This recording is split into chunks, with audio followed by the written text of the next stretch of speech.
ஆமா, உங்களுக்கெல்லாம் டைட்டானிக் படத்துல வர கப்பல் டிசைனிங் மாதிரி வேற ஏதாவது டிசைனிங் தெரியுமா? இந்த வீடியோவை நீங்க ஃபர்ஸ்ட் டைமா பாக்குறப்போ டேய் இது ஏஐ உருவாக்குன வீடியோவா இல்ல அந்த கப்பல் உடைஞ்சு கடலுக்குள்ள போக போதா அப்படின்னு நினைச்சிருப்பீங்க.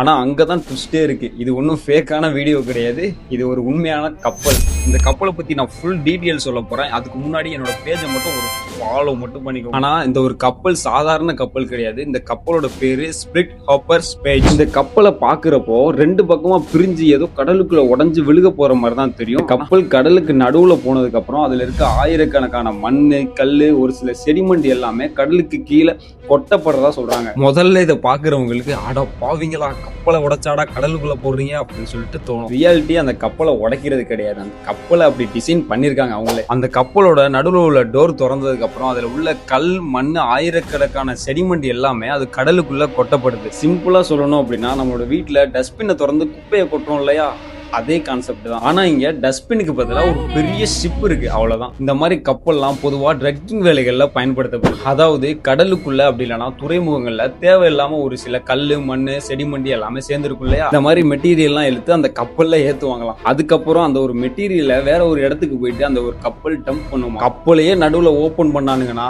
அவ்வளவுதான், ஒரே ஷாட்ல எல்லா லோடுமே கடலுக்கு கீழே போயிடும். இந்த ஒரு வீடியோ வைரல் ஆகிறதுக்கு முக்கியமான காரணமே நம்மளோட பிரெயினுக்கு கொஞ்சம் அன்பிலீவபிளா இருக்கு. கப்பல் நடுவுல ரெண்டா பொளக்குது, அதுல உள்ள மெட்டீரியல் எல்லாம் கடலுக்குள்ள கலக்குது. அதனாலதான் ஒரு சில பேருக்குலாம் இது ஏஐ வீடியோவா இருக்குமோன்னு சொல்லிட்டு டவுட் வருது. ஆனா ஃபேக்ட் என்னன்னு சொல்லிட்டு செக் பண்ணி பாக்குறப்பதான் தெரியுது இது ஒரு ரியலான ஒரு டெக்னாலஜி அப்படின்னு. சோசியல் மீடியால நீங்க பாக்குற ஒவ்வொரு இம்பாசிபிள் வீடியோவும் ஃபேக்னு சொல்லிட முடியாது. சில நேரம் உண்மை நம்ம இமேஜினேஷனை விட பயங்கரமாவும் வித்தியாசமாவும் இருக்கும். எனக்கு தெரிஞ்ச ஒரே ஒரு கப்பல் டிசைனிங்னா அது இது மட்டும்தான். நீங்க இந்த ஒரு வீடியோவை ஏஐயா இல்ல ரியலான்னு சொல்லிட்டு கமெண்ட் பாக்ஸ்ல கமெண்ட் பண்ணிட்டு போட்டுருப்போம்.